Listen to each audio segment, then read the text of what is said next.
At 3:00 p.m., we are convened at the Howard Office Building, Sonny West Conference Center. We have 10 items on the agenda, the first of which is public comments, and that is a period of time in which up to 10 people for 2 minutes each can make a public comment. It's not the time for people to ask the commission questions and to engage in back and forth, but it's truly for your comments for the allotted 2 minutes. Mr. Bennett, you're on the list. I think you would go to the podium, and then there's a microphone there if you like. That way you'll be heard better.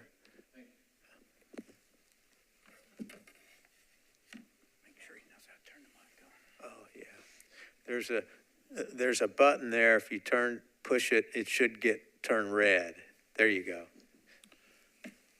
Thank you for giving me the opportunity to speak today. Once again, my name is Cameron Bennett. I have been officer of the Precinct 2903 Lakeview School.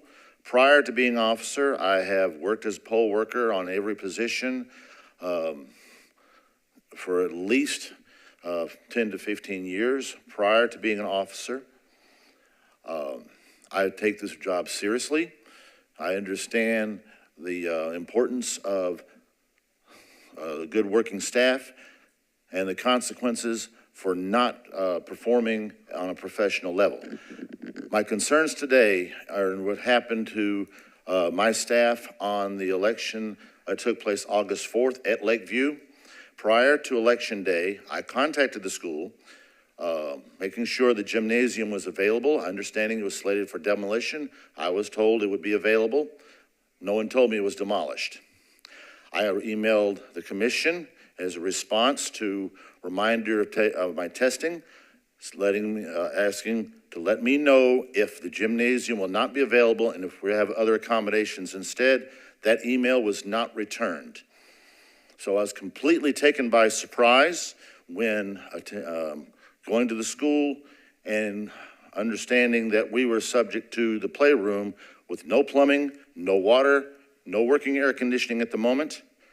I had to make a decision. I contacted Jeff Roberts after getting in touch with the war room. I was given temporary permission for the cafeteria. We set up and started processing voters.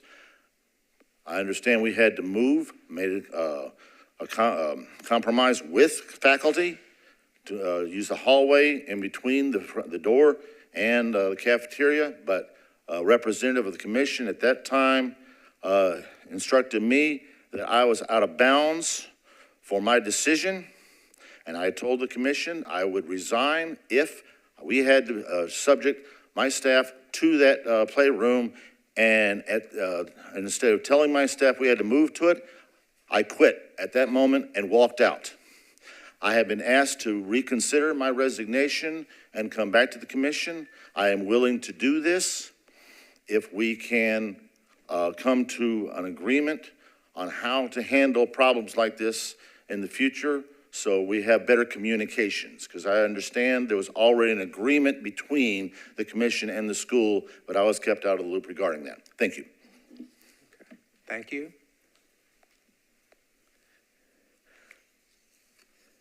Item 2 on the agenda is to consider the minutes from the June 10th, 2024 meeting. Commission members, take a look at those minutes and let us know when you're ready to consider approving them or making changes to them.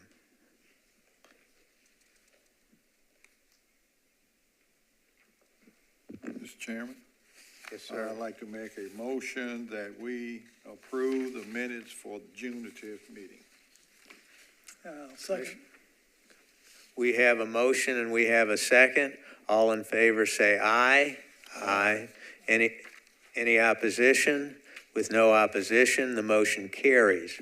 That brings us to item 3 on the agenda, which is the August 1st, 2024 minutes. As with the previous minutes, commissioners, take a look at those and let the chair know if there are any changes or whether you're ready to vote on those. The chair does have one addition that it would like to make, and that is that during the meeting on August 1st, we made the two letters from the, one from the state coordinator's office and one from Metro Legal, in which they essentially advised us that the transit referendum was legal and proper and should be put on the ballot. And we made those two letters part of the record of our minutes, and I would suggest that we add those. I've got a motion about the language here.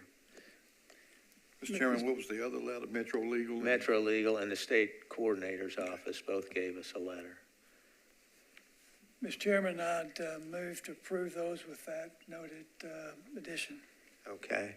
I've got some language here as follows. The state coordinator and the Metro Legal Department issued opinion letters to the Election Commission stating that the transit ordinance met all legal requirements to be placed on the ballot. Those two letters are attached to the minutes and are part of the record. Is that satisfactory, Mr. Burns? Yes. Okay. I second the motion. With a motion and a second, all in favor say aye. Aye. Any opposition? With no opposition, the motion carries. That brings us to the August 1st, 2024 state and federal primary, county general, and Oak Hill municipal elections and the certification of those elections. We've got in our packet of materials here some information about the results of those elections. Mr. Roberts, can you tell us and of course the public what goes into certifying an election from the staff standpoint? In other words, what have the Election Commission staff members been doing so as to present the vote results to us with what I gather is a recommendation of certification? Yes, sir.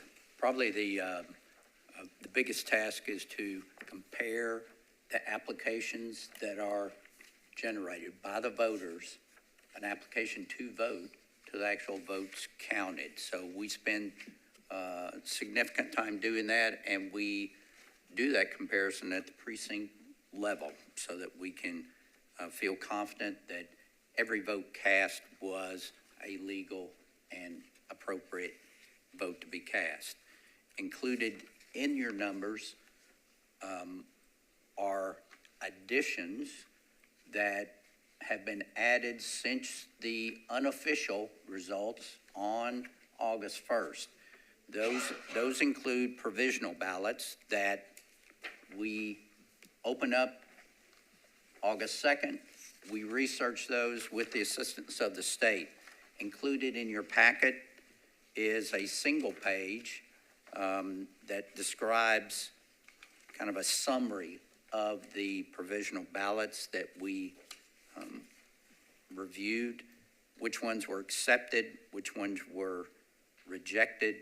And as you can see, of the total 121, we accepted 47% of those, with the greatest number of those accepted ballots being absentee ballots that were issued, but the voter decided not to cast that ballot, but instead chose to show up either voting early or on election day. As far as the ballots that were rejected, the largest percentage, 53%, were individuals that were not registered to vote here in Davidson County. Included in your packet is a color-coded sheet that gives you information on each of those ballots that were accepted or rejected by precinct with the reason for the acceptance or the rejection. Also included in your packet is a summary of the races that were on the August 1st ballot so that you can see the outcome of those races. We do have one copy that has, for the signatures, that has all of the detail, but for just reviewing, we included in your packet a summary of that information. That pretty much gives you the overview of what you have before you and what we have done to get to that point. Any questions? Mr. Chairman. Yes, sir. How do we get the list of the people that are not registered to vote? Are they going to the precinct and asking for an application? How is that? Right, so they will show up at the precinct, or they could have showed up during early voting. And we don't turn away anyone that shows up to vote.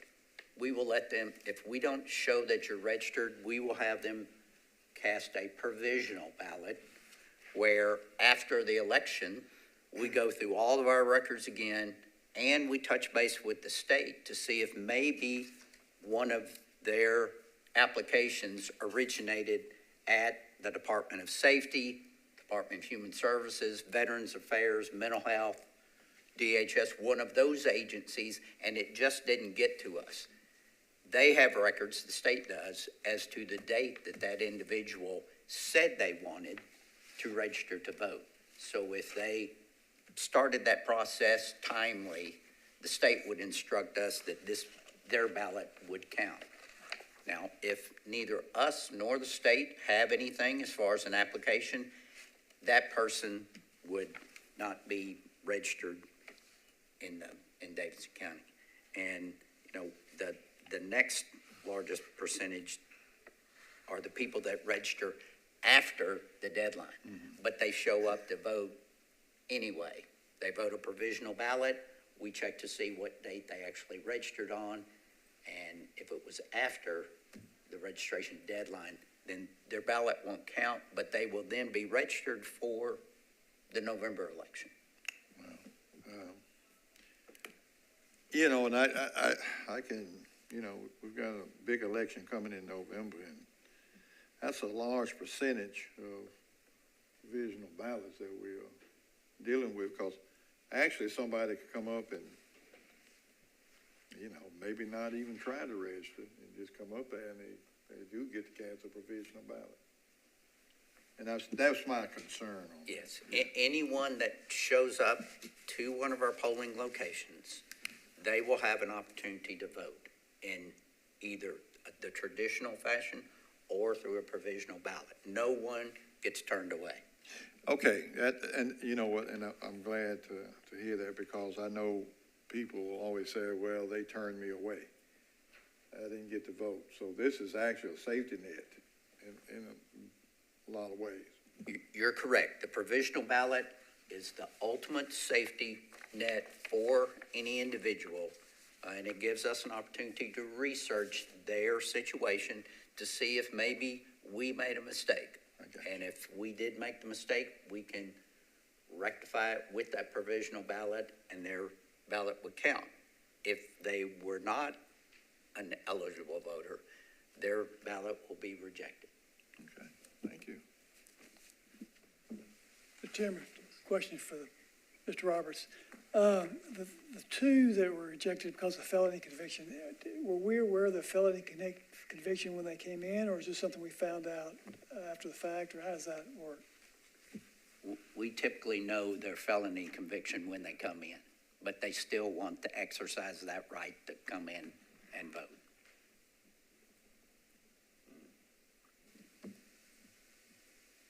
So I guess I'm wondering, so in effect, they weren't registered. So technically, they could have fallen under not registered. They could have. Yeah. That's correct. When we looked them up, Yeah. the day following the election, we can see in their record that they are noted as a felon at that point in time. Thank you. And just to follow up, you mean to say that if they know they're a convicted felon, they can still go in and get a provisional ballot? Even if they know it and we know it? Well, the question that I would pose, Mr. Sarling, is whether or not everyone has the capacity to understand the difference between a felony and some other type of conviction. We don't know their mental state when they choose to come in and vote. So our rule of thumb, everyone gets to vote, and we will kind of check behind the scenes as to whether or not you're eligible to vote. This is Jim Delanis. I think now the decision of whether somebody is a felon who can't vote as opposed to a felon who can vote is a pretty complicated one.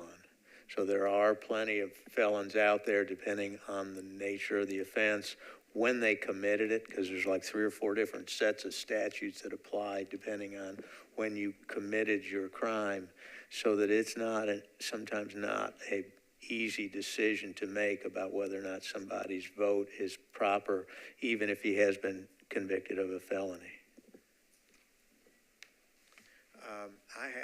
I have a question. Do we vote on these separately, Ms. Ecke? We've got like 5 or 6 different certification forms here. One for the Republican primary, one for general election, et cetera. Do we vote on those separately? Yes, We do yes. vote on those separately. Yes. And I recommend that. Mr. Roberts, we've got, I don't want to get anybody concerned, but we've got a certification form for the Republican primary, and then we have another certification form for the Republican primary, and we don't have a Democrat form that I can see here anyway. Why don't you take a look and make sure? Who submits the form? Oh, I don't know. I think our, This is a typo. It says, Yeah. in the body, it says that this should Okay. be the Democratic. So I think, can we cross through the Republican and on that second one and write in Democrat and each of us initial it? Ms. Ecke, is that going to be, why don't you come around and Yeah, I don't have show the us? form in front of me, so. Sure. so the title says Republican, but in the body it says Democrat. And he's proposing we just cross through that, make it Democrat and they initially. Yes, that's fine. Okay, all right, It's going to be noted in the record that that Okay. correction all right. has been made. Okay. So basically, Mr. Chairman, it's just a typo. Right, yes, one typo that calls it the Republican, and then in the body of the certification, it correctly refers to it as Democrat. Okay. With that, are the commissioners ready to vote? Mr. Chairman, as I understand, we're going to take up each of these motions Yes. individually. If Yes. so, then I'd make a motion that we certify the Republican, state and federal Republican primaries. All right. Do we have a second? Yes, I'll second that. We have a motion and a second to certify the election results for the Republican primary election, August 1, 2024. All in favor, say aye. Aye. Any opposed? With no opposition, the motion carries. And then next, we have the certification of election results for the Democrat primary election held August 1, 2024. And as we've discussed, we will correct the typo, and then each of the commissioners here today will initial that correction. With that, do we have a motion? Yes, sir, I'll make a motion that we certify the Democratic primary election results. And a second? I'll second, Mr. Chairman. With a motion and a second, all in favor say aye. Aye. Any opposition? With no opposition, the motion carries.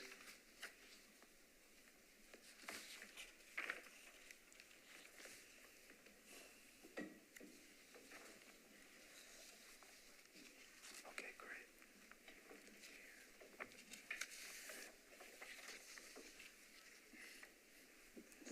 And that brings us to the next election result to be certified. And Commissioner Burns, do you have a motion? Mr. Chairman, I'd make a motion that we certify the results of the county general election.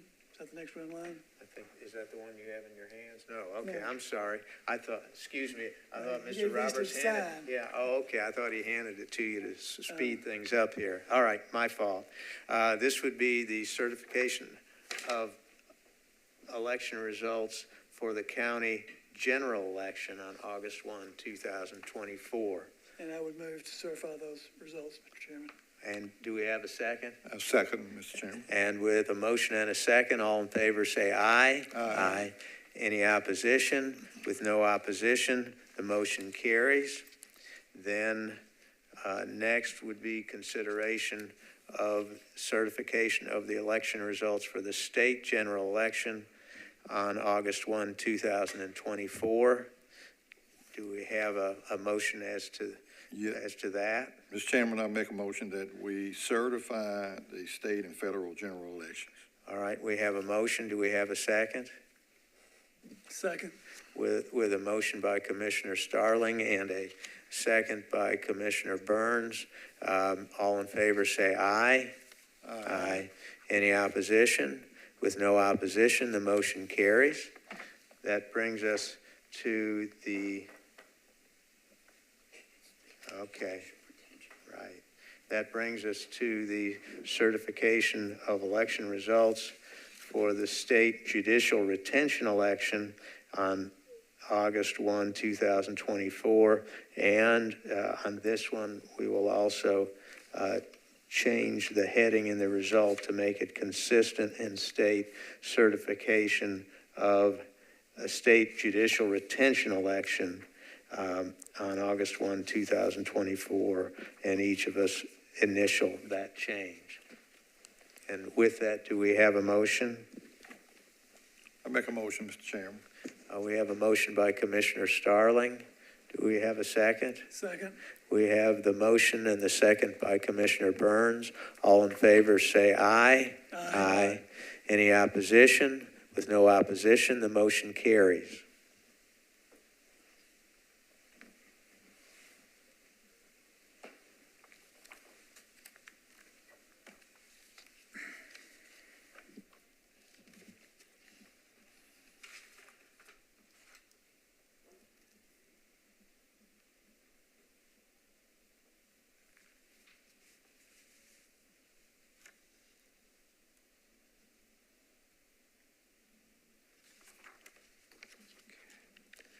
And finally, we have the issue of the certification of election results for the municipal election for the city of Oak Hill, also held on August 1, 2024. Do we have a motion as to that? Make a motion, Mr. Chairman, to certify those results. We have a motion by Commissioner Burns. Do we have a second? I second, Mr. Chairman. We have a second now by Commissioner Starling. All in favor say aye. Aye. With no opposition, the motion carries.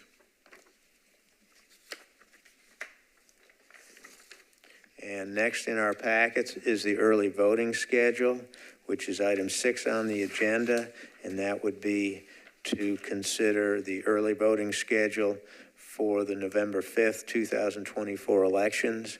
If I could ask Commissioner Roberts to tell us what was the, I guess, the pattern or the basis for the dates and days that we selected, dates and times that we selected for the early voting schedule. I think that's number 5 on the. I'm sorry, I said 6, did I? 6. Oh, I'm sorry, I skipped one, excuse me. Why don't we back up to item 5, which is to consider the poll officials for the November 5th elections. And this would be all the poll officials that would be eligible to work the November 5th election. Is that correct? That's correct, Mr. Chairman. What are the numbers, generally speaking, that we have on that list? We have somewhere in the neighborhood of 2,500 on the list. Right. We will have somewhere around 1,400 to 1,600 poll officials that will work that election. Okay. And how does that match up? In other words, have we added to our role of poll officials in the last year or two? We've added a significant number of poll officials in the last couple of years. Keep in mind that you have individuals that age out, they move out of Davidson County, so it's always in a state of flux, and our staff do an excellent job just staying on top of that, and at the same time adding new people that want to work. Commissioners, any questions? I don't have any questions, and absent anybody else having a question, I would move that we approve this list of folks to serve as poll officials on November election. I second that, and Mr. Chairman, so that number will fluctuate. Could it increase as well? It could increase, depending on, let's take COVID as an example. We had to have significantly more poll officials, mainly because we didn't know who might get sick the day before the election, so we had to have a very deep bench at that time, and we also had greeters at every location. We have a motion and a second. All in favor of the motion, say aye. Aye. Any opposition? With no opposition, the motion carries unanimously. That brings us back to item number 6, which we briefly discussed before I realized I had taken it out of order. Are there any questions by the commissioners on the staff recommendations for the early voting schedule for the November election? None, Mr. Chairman. I see we got a new location, I guess.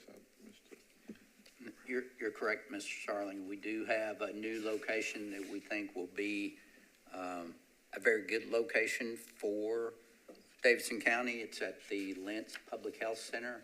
So an accommodating room, plenty of parking on a bus route,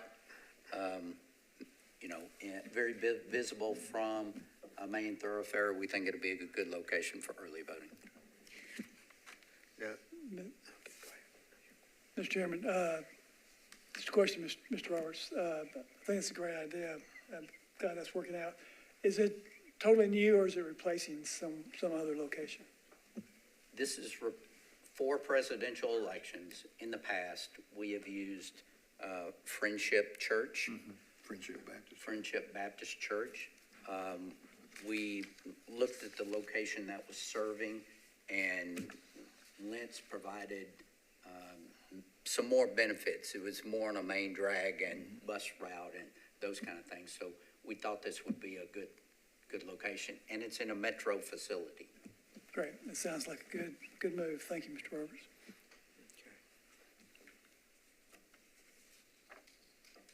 Any other questions? No. This is essentially as much as we've been open as in other elections. It's not a reduction in the public's ability to vote in terms of the time and location. No, this mirrors March and April as far as times, but we have added one more location for the voting public to utilize. Same number of days, same schedule. Okay, all right. With that, is there a motion? Mr. Chairman, I'll make a motion that we accept the early voting schedules and locations. Do we have a second? I'll second. With a motion by Commissioner Starling and a second by Commissioner Burns. All in favor say aye. Aye. Any opposition? With no opposition, the motion does carry.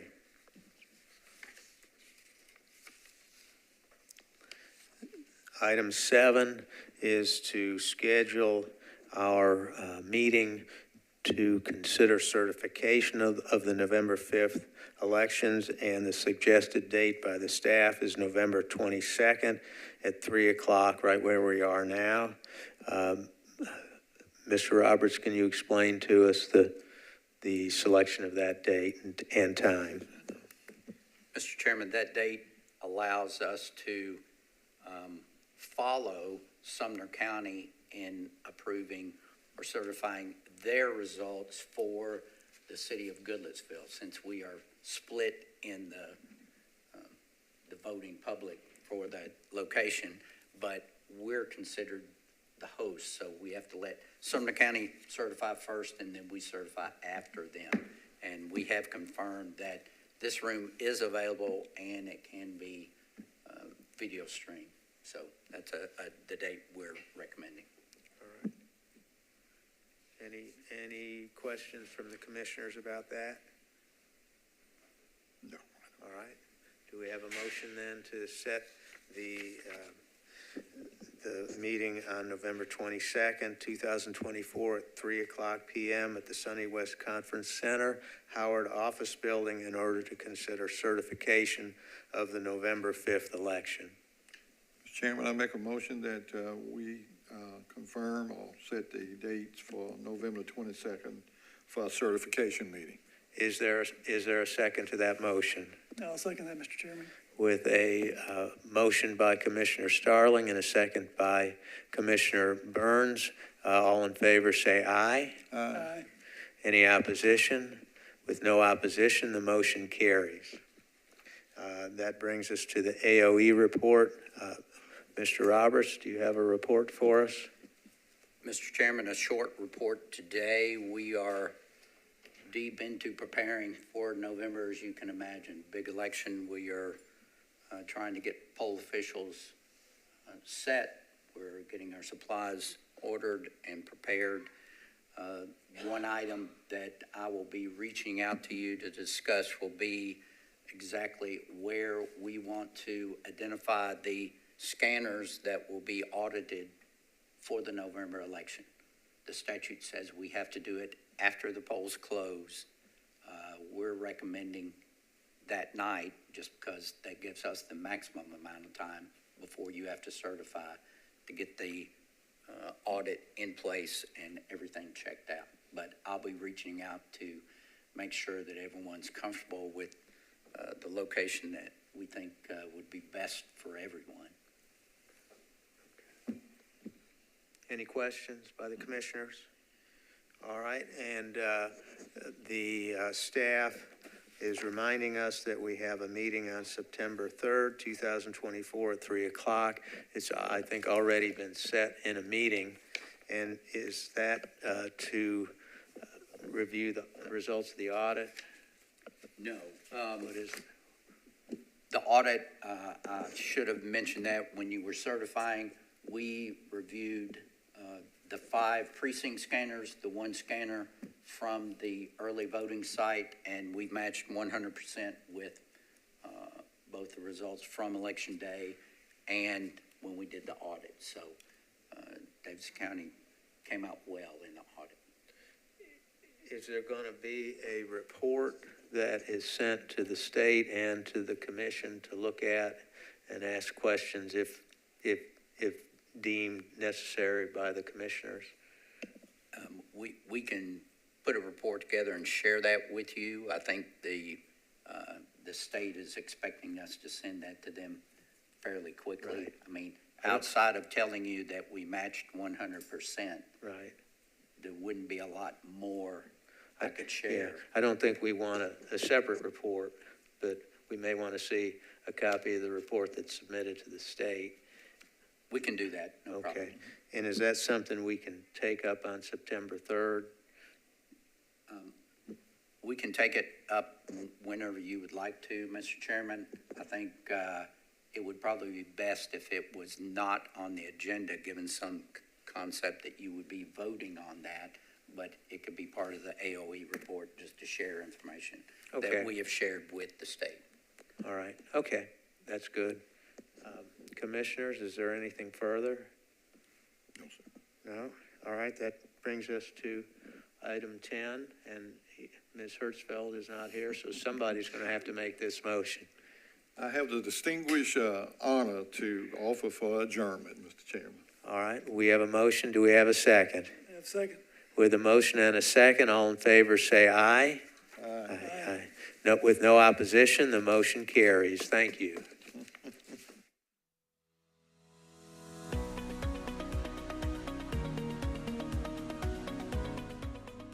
This has been a service of the Metro Nashville Network.